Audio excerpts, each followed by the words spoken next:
Живееме во свет каде што простувањето е очаено потребно. Ако има нешто денес, ако сакате да го карактеризирате денес светот со нешто, најдобар збор со кој може да го карактеризирате е дека има многу непријателства. Цело време има некој непријателство, цело време нешто врие. Ние луѓето по природа сме си склони кон лутина, кон гнев, кон презир, горчина, омраза, па на крај краишта и убиство. Сетете се на било која војна, сетете се на било кој период на човечката историја. И ќе се сетите на убиство, ќе се сетите на смрт, ќе се сетите на суровост, на лошо, на сите тие работи. Во денешниот свет, главното чувство е лутината. Секој на секому му се лути. Зошто? Затоа што некој дошол направил нешто против мене и јас сум одма лут. Зошто сум лут? Заради тоа што психологијата во известна смисла тоа го набута од минатото. Сега, не ќе ништо лошо за психологијата да зборувам, има многу убави работи направено.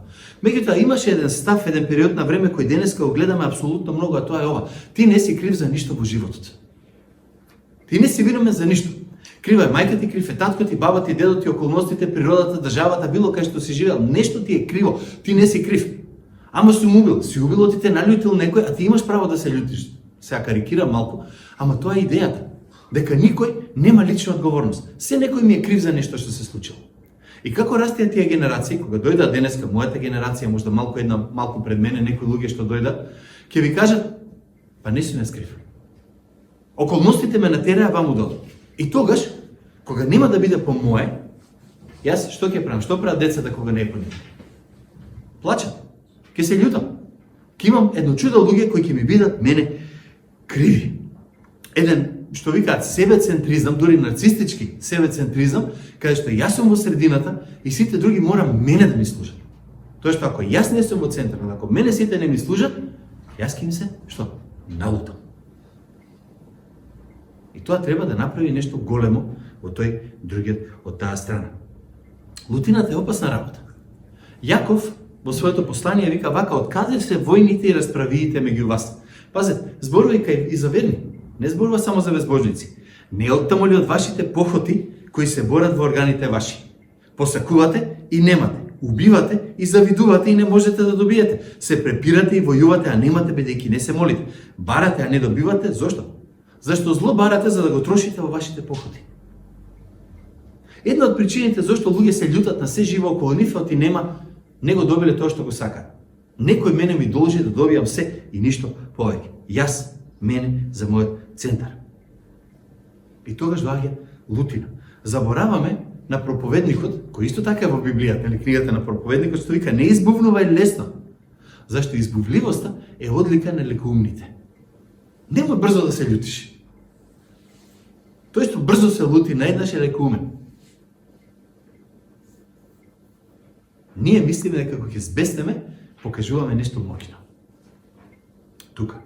И ако е ова вистина што го зборуваме, тогаш она што ни фали денеска е простувањето.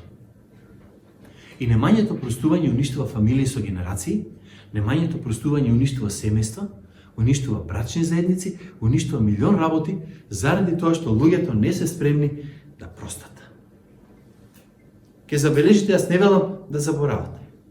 Затоа што некои работи не се забораваат. Ама јас бирам дали ќе простам. Јас бирам што ќе направам со гневот и лутината што е во мене. Многу, многу важно. Е сега, ако нема простување, односите се уништуваат. Ајде да кажам една аксиома можда така. Можда, мислам ќе го прифатите. Ти не можеш да живееш живот на земјата без да повредиш некого. Ти не можеш да живееш живот на земјата кој ќе им угоди на сите околу тебе. Со други зборови, да бидеш совршен, Христос да бидеш на земјата, ќе наљутиш некого. Христос ги налути фарисеите и садукеите. Христос ги налути црковните водачи во неговото време. Што мислиш, ти ќе бидеш подобар од Христос? Или ти ќе бидеш подобар од Христос? Не. Значи, кога и да е во овој живот, ќе налутиш некого. Кога и да е во животот, некој тебе ќе те наљути. Тоа е аксиома. И ако тоа е аксиома, тогаш следното прашање е што ќе направим? Кога некој нешто ќе ми сгреши, библискиот одговор е простување. Не ако некој некогаш ми изгреши, кога некој некогаш ќе ми изгреши. Не е прашање дали, фактот стои дека ќе се склучи. Колку повеќе некој ни прави белја, нешто ни прави што не треба, толку повеќе расте лутината во мене, едноставно кумулира и во еден момент ќе експлодира. И ќе рече некој, што му стана одеднаш, беше супер, се одеднаш пукна. Сите што сте во брак знаете дека кавгите не произлегуваат затоа што соларникот е од лево или од десно. Туку заради тоа што нешто се собира подолго време и во еден момент ќе пукне. Ќе има само тригер зошто тоа се случило. Ама тука Јаков пред малку видовте што дека убивате. Да, не убиваме со нож и со пушка. Убиваме со збор, убиваме со дело, убиваме со ќутење, со пасивна агресивност, со сите тие работи. Ама убиваме, не даваме другиот да има живот. Некој кажал нешто што го запиша тука, вика, човекот никогаш нема е посличен на сатаната, отколку кога е љут. Затоа што, кога ќе дозволиме на лутината да надвладае на се, ние мора да грешиме. Мора да грешиме. И тогаш сме во рацете на сатаната. Тоа е факт. Значи, од друга страна, оние па што го носат името на Исус Христос, се сеќавате на Матеј 5 што ги читав, оние неколку стиха пред нас, оние кои треба да се обележени со љубовта, треба да бидеме сол во храната, треба да бидеме светлина на луѓето, тогаш нашата главна одлика мора да биде простувањето. Не прости ми да ти простам. Простување кое ќе биде безусловно колку што стои тоа до мене. Заборавете на она, ти не си крив, друг ти е крив, нека тој бара простување, нека тој направи нешто. Нека се врати, нека ти поправи тоа што ти сгрешил. Тоа нема да се случи. Крај краишта тој што ви сгрешил ќе умре и нема таква, и нема шанса да си простите и што сте направили? Ништо, нема од тоа фајде тука. Цената на лутината, цената на омразата, цената на тие ствари е преголема да ја плаќаме. И затоа простувањето е страшно важно. И затоа сакам да видиме што Библијата зборува во врска со простувањето. Тука, да разбереме големата слика за простувањето и да се најдеме себе си внатре во Библијата. Ама ќе погледнеме одгоре. Можеме да одиме чекор по чекор. Всушност, некој велат дека најубав пример за тоа како треба човек да прости, може да се најде во посланието на Филимон. Или знаете, Филимон роб што одбегнал од Господарот, се враќа назад, Господарот пак треба да го прими, и апостол Павле тука зборува за простување. Една прекрасна слика е тоа мало послание на Филимон за тоа што Христос го прави за секој од нас. Ама, тоа е друг пат, сега нема да го зборувам, всушност сме го зборувале, така да нема да се повторам, ама сакам да ве натерам да прочитате нешто пак од поговорки на почеток. Мудриот човек вика од гнев се воздржува и чест му е навреди да премолчува. Мудриот човек од гнев се воздржува и чест му е навреди да премолчува. Мудрецот, кој ќе го навредат, вика остави го, не знаеш што зборува. Мудрецот, вели тука во поговорки Соломон, не тргнува, чека ти кажам колку сум попаметен да те сгазам. Чекај да ти мене ме навреди, јас да виш како ќе те навредам. Мудрецот вика, ќе проголта и тоа е неговата мудрост. Што знае кога да зборува и кога да ќути. Чест му е вика навреда да премолчи. Го навредиле, те рекле, ама си глуп. Вика, јас знам колку сум паметен. Не можете да ми кажеш така да не ме вреди. Може да избрав лош пример, ама тоа е поентата. Уште повеќе, во поговорки 10-12, тоа е со мудриот Соломон. Вика, омразата поттикнува караници, а љубовта ги покрива сите навреди. Тоа е оно истото што 1 Петар 4:8 го пишува, љубовта покрива многу гревови. Каже, да, јас можам да упростам на тој што ми е најблискиот на никој друг. Ами Библијата вика, љуби го ближниот како сам себе си. Ако е тоа така, тогаш јас треба мојата љубов да биде таква, што ќе му прости на мојот ближен. А кој е мојот ближен? Секој оној со кој јас имам контакт, секој оној што има шанса да ме навреди, да ме наљути, да ми направи нешто што не треба да го направи. Ако рековме дека кога човек е љут е најблиску на тоа да биде лика на сатаната, од сите човечки доблести, најблиска на Бог му е простувањето. Човекот да прости е нешто, начин, ќе кажам, да го имитира Бог. И римјаните имале нешто такво, сеќавате, ераре хумано место. Да се греши е човечки, да се прости е божествено. Зошто? Затоа што тогаш презивам одговорност да кажам, јас бе, нема проблем. Не сум цици, простувам. Ке ти го дадам тоа што само Бог може да ти го даде. Простувај. Интересно. Тука е славата на човекот. И тоа е она што треба да се гледа во црквата на Исус Христос. Дека луѓето се повредувани, сите сме повредени, од секој. Јас сигурно сум навредил половината од вие што сте тука, барем половина што овде што сте ме навредили мене на вака или онаков начин. Ај кажи што си ме навредил. Не е тоа поентата на проповедта денеска. Поентата е друго, дека секој на секој му должи нешто, простување и љубов. Кога ќе го направиме тоа, градиме многу убави, многу подобри. Многу подобро ќе е цела ситуација. Пак ја речем, простувањето, ако не простуваме, има страшно голема цена плаќаме, бидејќи непростеното или неопростувањето ги држи луѓето заробени во минатото. Ама тој мене ми направи нешто тогаш. Може би некој од вас изгубил родител, јас ги изгубив двата родители. Пошто треба да се сеќавам? Кога не ме наљутил татко ми како тинејџер, кога не ме пуштал да правам нешто што не сум сакал, или ќе опамтам по сите убави работи? Ама тој тогаш што некој мене ми направи, има да му го памтам до смрти. Супер. И што? И што ако го направиме тоа? Се додека ти не простиш, ова го знае, това само го повтарам. Се додека не простиш, ти самиот себе си се оковал со тој другиот.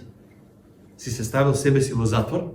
Еднаш зборував, може ќе сетите за најлошиот затвор во светот, непростувањето. Не е Алкатрас, не е Идризово, најлошиот затвор на светот е кога не простуваш. Факт, бидејќи ти самиот се затвораш, го болташ клучот и самиот не се пушта да излезе шатор. Тоа е вистината. А сега, како сакате разберете? Секогаш, кога некој ќе те навреди, секогаш ќе ти направи нешто лошо за кое можеш да простиш или да се љутиш, ако избереш љутина, се друго што ќе направи само ќе ти додава врз љутина. Да гледаш и ова не чини, само додаваме и расте и ќе пукне како балон. Всушност избирате да ја сакате омразата, да ја сакате лутината и велите, ќе умрам, ама во затвор ќе сум. Ама ти ќе отвориш вратата и ќе издаде, има да умрам тука, ама не отварам вратата. И викаме, тоа е праведно. Така треба. Жал ми е, јас познав луѓе до последниот момент не сака да простат. Са глупости. За глупости не зборуваме за убиство или нешто такво, зборуваме за базични прости работи. Нешто и не сака да си простат. Само безумен човек би бил тој што е спремен да влезе во Идризово, да се заклучи таму самиот, да го помине животот до смрт, за да потврди, гледайте колку бев праведен, правилно се љутам, требаше тој да ми се извини. Јас барем не би го направил тоа. Второто нешто, непростувањето кумулативно произведува длабока огорченост. Ова во нашиот народ се вика допладне ги мрази сите, отпладне и сам себе. Значи прво, сите ми се криви за се што правам во животот, а поручека после второ, сите ми се криви, вклучително и јас сум крив. И веќе кога ќе влезете во тоа, нема излегување. Нема излегување. Секоја меморија, секоја нешто што ќе ви падне на памет, секоја случка што сте имале со таа личност, со оваа или со онаа личност, ви носи само проблеми и ви го менува начинот на кој го гледате животот. Ќе ви го смени начинот на кој го гледате животот. Како сакате? Ако не верувате, размислете, љутината излегува од контрола, луѓето околу вас стануваат жртви. Ти му се љутиш на некој и цела твоја фамилија страда заради тоа. Тебе некој те наљутил, ти очекуваш дека не ми се извини, јас тоа веќе ги раскинав сите односи, сите ќе страдат покрај вас. Убаво? Ако ви убаво, слободно продолжите, ама не е убаво. Едноставно е метастаза, не можеш да го исчистиш. Цело време во главата ти е како да му се одмазнал. Се што ќе направи е лошо, се што е направил не чини. И забораваш на фактот дека ти стануваш полоша личност, бидејќи ти не ќе да простиш и ти да се ослободиш. Клучот кај тебе, отклучи ги, лисиците, фрли, јас сум слободен. Тој што сака нека прави после тоа. Не, мое. Во писмото читаме многу работи за простувањето. А една од нив е и оваа, во поговорки, пак ќе кажам 24:17. Немој да ликуваш, не се радувај, кога твојот непријател пропаѓа. Не весели се во себе кога тој се препиња. Ако му се љутиш на некој, што му тргне на лошо, викаш, арно му се стори. Така треба. Супер. Гледаш, да беше праведен, немаше тоа му се случи. И кога тебе ќе ти се случи, имаш проблем. Бидејќи ако е иста мерка и ти не си праведен. Тоа веќе не ми се допаѓа. Со каква мерка мерите, дека словото се таква ќе ви се мери. Немој да се радуваш кога твојот непријател паѓа. Немој да се радуваш кога се сопна. Немој такви работи. Кажи, леле, лошо е. Ајде да видиме како понатаму. Сакам да зборувам за, всушност, писмото зборува многу за простувањето. Извинете, малку долку вове дадов, ама има барем 75 различни ствари за кои писмото спомнува дека се поврзани со простување. Како го споредува простувањето? На некои места простувањето го спомнува како да изфрли стрела, да испалиш негде и веќе да не ја најдеш стрелата. Негде пишува, запиши со големи букви, таму во пророците, платен. Од овој демек е платен. Тоа е простување. На едно место пророкот прави символика, крши глинен сад, го распарчува и практично вика, ево, го расфрли, го нема веќе. Така и со простив, готово, нема веќе љутина, не држам ништо во себе си. Ништо. Простувањето е прекрасно ослободувачко дејство. И затоа сакам да ви дадам барем 10. Тоа се ливчињата што ги поделив. 10 всушност малечки, прости, библиски и човечки и духовни причини, ако сакате, зошто треба да простуваме. Прво, она што го спомна веќе. Простувањето е најбожествениот чин што може човек да го направи. Ако сме деца Божи, значи тоа треба да се манифестира и во нашата природа. Во Матеј 5 глава 43 до 48 стих. Отворете го. Тоа е она проповед на гората. Слушнете што пишува тука. Оти ни е важно. Сте слушале дека е кажано љуби го својот ближен, а мрази го непријателот. А јас пак ви велам, љубете ги непријателите своји. Благословувајте ги оние што ве колнат, правете им добро на оние што ве мразат и молете се за оние што ве навредуваат и гонат, за да бидете синови на вашиот Татко Небесен, зашто тој го остава своето сонце да грее и над лошите и над добрите, и им праќа дожд и на праведните и на грешните. Зашто ако ги сакате оние што вас ве сака, каква ќе ви биде наградата? За него прават тоа и цариниците. И ако ги поздравувате само браќата своји, со други зборови, ако имаш пријателство само со браќата своји, што особено правите? Не постапувате така и незнабожците, но бидете совршени, како што е совршен вашиот Отец Небесен. Вели тука. А совршеноста за која тука зборува Бог е таа совршеност дека ќе простиме. Барем една страна на тоа е дека мора да простиме. Значи, најголем, најбожествен акт. Во Лука, 15 глава, ќе најдете случката со загубениот син. Ви текнува? Човекот направи се што можеше да го навреди таткото. Направи се што можеше да го налјути таткото, направи се што можеше да го пропасти таткото. Му го зема имотот при живот, го потроши на коцкање, на проститутки, на што и веќе се трошеа пари во тоа време. Си најде начин, си ги потроши парите, јаде им пиење, што правил, не знам, ги потроши комплексните пари. Остана гладен, гол и бос, ни свинска храна не му дава, мораше се врати дома, на таткото сакаше каже, татко, прости ми, гледај што направив. И реакцијата на таткото што беше?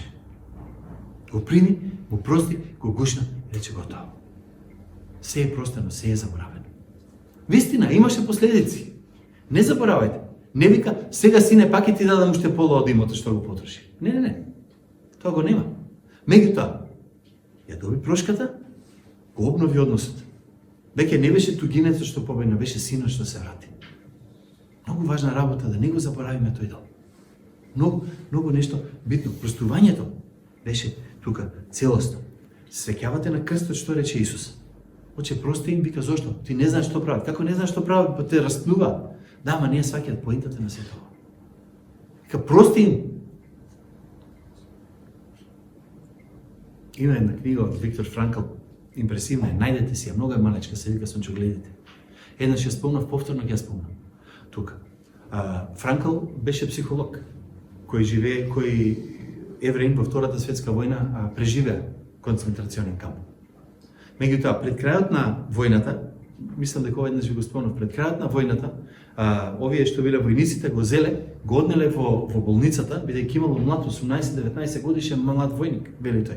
Лежал таму смртно ранет, смртно повреден и му рекол на Виктор: "Сакам, знам дека многу лоши работи направив. Знам дека многу луѓе убив тука во концентрациониот камп и се. Јас сум пред смрт, можеш ли да ми простиш како евреин за сето тоа што го направив?"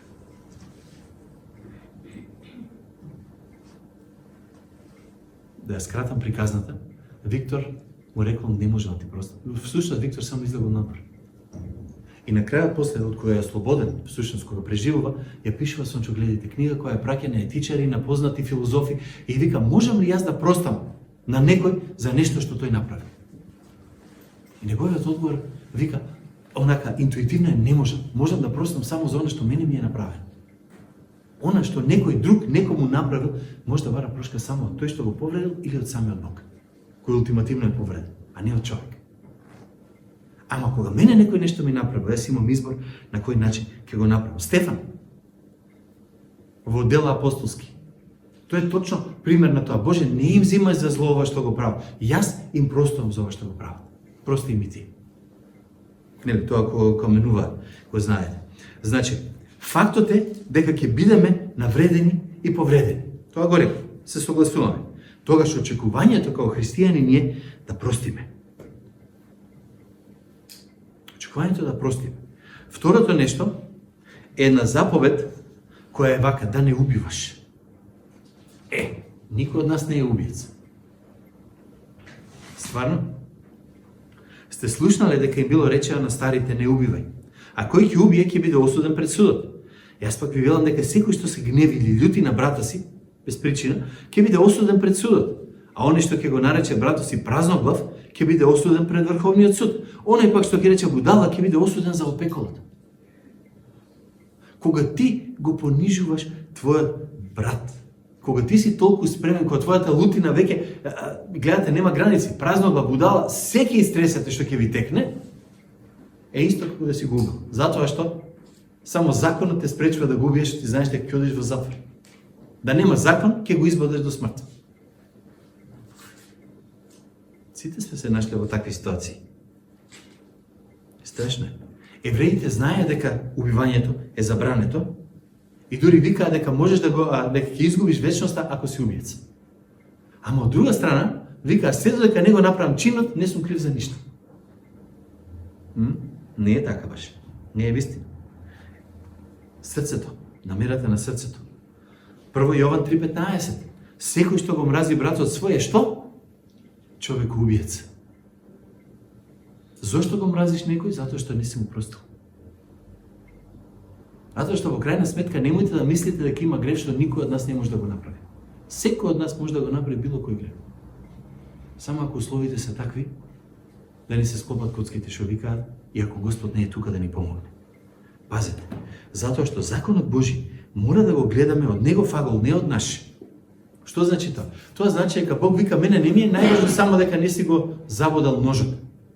Самата мисла, самата желба, самото размислување како би било да го направам тоа, веќе те прави убиец. Бидејќи викаш: да можам би го направил, ама ми е страф. Ќе ја затварам фамилијата. Затоа, вика Библијата, тоа е грев. Значи, доста лицемерие.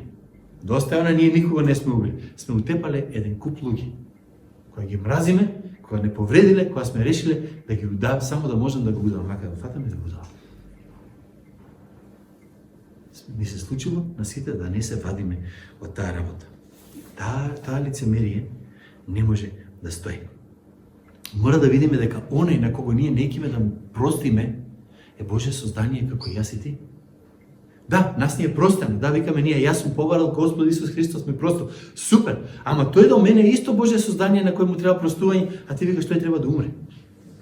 Си го взимаш правото кој Господ Исус или Бог не ти го дал. Да, јас може да го имам моралната, духовната слика на Господ, затоа што Божиот Свети Дух живее во мене и во тебе и во секој верник човек. Ама природната слика на Бог. Човекот беше создаден на Божја слика, вели Словото. Значи и тој таму што сакам да го задавам, јас на Божја слика создаден. Не смеам да го заборам и да го тргнам тоа. Има еден трет принцип. Ги вртам брзо ти до 10. Сега е денеска лесно, знаете кога ќе завршам, ќе кажам 10. Кој да те повредил тебе, уште повеќе го повредил на Бог. Кој те повредил тебе, уште повеќе го повредил Бог. Зошто? Затоа што се сеќавате што вика во Библијата. Ако некој нешто направи добро и на најмалиот од овие тука, го направил за мене. Ако е нешто не направил ни за онај најситниот во државата, не го направил за мене. Значи, кога некој ќе ме навреди мене, јас сум Божјо создание. Ти си Божјо создание. Бог вика, гревот е првично против Бог. После е против човекот. Кога јас ќе го удрам некој, кога јас ќе се скарам со некој, кога јас ќе украдам нешто, кога ќе излажам нешто, прво, гревот е против Бог. И затоа, тој грев што јас ќе го направам, ќе ја заболи жена ми, ќе го заболи син ми, ќе заболи некој од вас тука, браќите и сестрите, ама прво го боли на Бог. Многу повеќе, затоа што тој е свет, чист и со ништо не заслужил да има такво нешто. Тоа е најбитната оваа работа, тука што е спомнета. И, кога некој ќе каже Бог ќе ти прости, ама јас не, тој со други зборови вика, јас имам повисоки стандарди отколку Бог. Или со други зборови, јас сум Бог. Ајде, не кажем јас сум Бог, ама Боже, јас знам подобро отколку тебе како да донесам правда на овој свет. Стварно. Всемогниот Бог, совршениот Бог, што знае се, што се создал, тој нема појма што да прави, а јас знам подобро од него. Вакви луѓе има еден куп. Или ајде да свртам работата. Јас сум поважен од Бог, бидејќи ако го навредиш Бог, Бог ќе ти прости, ама јас не.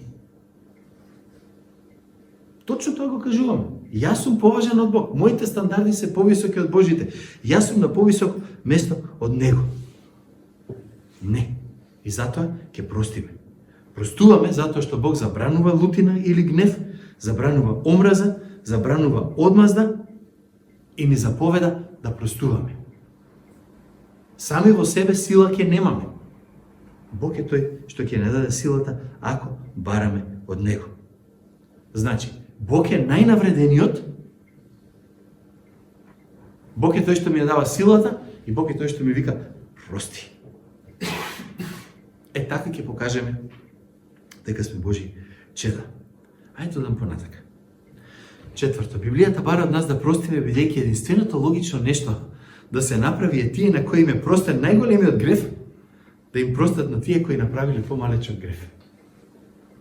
Многу е логично.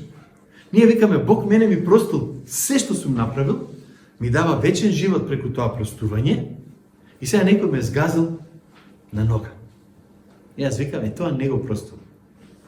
А Господ ми простил таков долг, што нема шанса да го ичистам јас. Ако Бог не ги простува сите тие гревови што ние ги правиме, зошто ни е тешко да простиме на другиот? Да не е заради оние две работи пред малку што ги кажав, јас сум повисок од Бог, или Боже, ти не разбираш како ми е мене. 100%.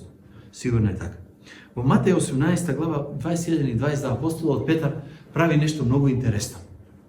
Вели вака, дека тој оди кај Христос, целиот полн, јас мислам со една гордост, и вели, Петар пристапи кон него, кон Исус и рече, Господи, колку пати да му простам на брата си кога ќе сгреши против мене?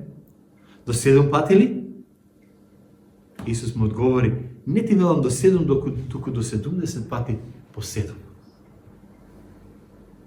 Боже, гледај јас колку сум добар. Кажи ми бројка и јас ќе одам плюс 1. Но традицијата еврејска беше 2 пати по 3 пати. Овој вика 2 по 3 плюс 1. Јас одам повеќе над сите. И Христос му вика, не, си сгрешил. Ајде пробај 490 пати. Поентата не е да бројката да бројат. Поентата е, ти не можеш толку, тие не може да ти сгрешат толку колку што ти ќе треба да простиш. Петар не праша колку пати да ми простат. Петар праша колку пати да простам. Повторно, го гледате онај став, јас сум на местото на Бог. Јас нема да сгрешам, другите мене ми грешат. И се што јас правам, имам причина, се што другите прават е против мене. Ова не е некој нов систем, ова што од времето на Христос, па и од создавањето веројатно на земјата. Константно е ова. И тука Господ дава една споредба, ќе ја прочитаме целата. Ти ми убаво, во 18 глава малку подоле, вели вака, Сте ја слушнале. Затоа Царството Небесно прилега на царот, кој побарал да ја расчисти сметката со своите слуги, тебе и мене. Ставете се тука. Кога почна да ја расчистува сметката, доведува кај него еден што му должеше 10.000 таланти. Па бидејќи немаше со што да плати, Господарот негов нареди да го продаат него и жена му и децата негови и се што имаше за да наплати. Го ликвидира на цел бизнес, се му ликвидира, се му собира, вика ајде нешто да извлече од банкротов тука. Што се случува? Тогаш тој слуга падна пред него на колена и му се поклонуваше говорејќи: Господаре, стрпи се спрема мене и се ќе ти платам. Ќе ти платам огромен долг, ќе видиме колкав беше. А господарот на тој слуга се смилува и го пушти и му го прости долгот. Вели тука. Ова е многу интересен текст, знаете зашто? Затоа што талант еден, без разлика дали сребро или злато ќе ја земете тежината, беше 15 години работа. 15 години просечна плата да взимаш секој месец. Должи 10.000 такви. Што тој ќе живее вечно за да го врати долгот, кредитот да го исплати. Вика, стрпи се, ќе ти платам. Ем заглавен, ем лаже. Ама душа мила, знаете како е? Пробува да се излече сиромашкиот тука. И нели ова сликата меѓу нас и Бог? Боже, ја се ќе направам што можам, гледај, ево ќе направам се, за да ме примиш кај тебе. Јас можам да бидам доволно добар за ти да ме примиш. Бог вика, ти не можеш ништо да направиш. Јас го призимам ризикот, јас ја призимам штетата, јас го плаќам долгот. Ти си слободен, оди си. И јас и ти сме слободни. Долгот што го имаме пред Бог за целиот греш што сме го дале, веќе не постои. Простен ни е. Излегуваме надвор, камен од срце ни паднал, фамилијата ми е цела, бизнисот мал голем ми останал, се ми е тука, слава ти Господи, излегувам надвор и гледате што прави човекот, односно што правиме јас и ти. Затоа пак, слугата пак што ми излезе, најде еден од другарите своји кој му должеше 100 денари. И кога го фати, го давеше и му велеше: врати ми го долгот. Тогаш неговиот другар падна ничком пред нозете него и го молеше и велеше: стрпи се спрема мене и секи ти исплатам. Но тој не сакаше туку оти да го фрли во затвор додека не му го исплати долгот. Другарите пак негови, кога видеа што се случи, многу се огорчија, па отидоа и му кажаа на својот господар за се што се случи. Тогаш господарот негов го повика и рече: зол слуга, јас ти го простив целиот долг, зашто ми се молеше? Не требаше ли ти да се смилуваш над својот другар како што се смилував и јас над тебе? И се разгневи господарот негов, па го предаде на мачители додека не му го исплати целиот долг. Така и мојот Отец небесен ќе постапи со вас, ако секој од вас не му прости од срце на брата си. Како ќе вратиш долг кога си во затвор? Поентата беше: јас сум решен да те уништам. Мене не ми е толку до она што ќе ми вратиш, не ми вратиш 100 денари и практично беа 100 работни дена на човекот да земе основна дневница некоја. Не беше кој знае што. Не беше нека огромна сума пари. Стрпи се, ќе ти платам, вика. Ама нема шанси. Во затвор. Зошто во затвор? Да те дотепам, да те дотолчам. Човек во затвор не може да заработи да плати долг. Ова беше одмазда. Ке ти кажам јас на тебе, ти ми греши, јас ќе ти вратам многу убаво. Интересна е реакцијата тука на господарот. Ама сакам ние се ставиме на тоа место. Бог ни простил страшно многу. Бог ни простил толку што не фрла во вечна смрт и ние сега за нешто ситно што некој кажал против нас, нешто направил против нас, за некој си 2 квадрати земја или не знам си што, луѓе се колјат, се убиваат со години, не може да си ги решат проблемите. Вистината е таа. И знаете што се случува? Господар, особено ако е тоа верен човек, ако е верен човек, Господарот вика негов, го даде на мачители. Зошто? Да, мојата вечност е сигурна. Ама мојот живот на земја има да биде мизерен, беден, уништен, заради тоа што јас не сакам да простувам. Цело време ќе се мачам, цело време ќе ме јад. Знам, Божиот дух ќе ми вика, не е во ред, мојот дух ќе вика, ама вака сакам. Кога си ваков поделен, малтене шизофрена личност, не можеш да имаш мир, не можеш да имаш радост, на ништо не се радуваш. Од ништо не можеш да имаш кеф, да биде супер или не знам си што. Лошо. И затоа, петтото нешто што сакам да го кажам, дека оној кој не простува не може да ужива во заедништвото и љубовта со другите верници. Отидоа тука другарите пак негови, кога видеа што се случи, многу се огорчи и отидоа му кажа на Господар. Кога имате во фамилијата, во црквата, некој што цело време бара начин да му се љути некому и да не ќе да прости. Ако сум јас или било кој бара, простите, да бараме прошка реал. Ако сме такви, знаете што се случува? Сите ќе почнат да избегнуваат како да си губав. Сите ќе ти избегнуваат. Зошто? Никој не сака да биде покрај некој што е апсолутно совршен. Јас сум супер, јас сум фантастичен, јас нема зошто да се извинувам и луѓето викаат бегат подалеку.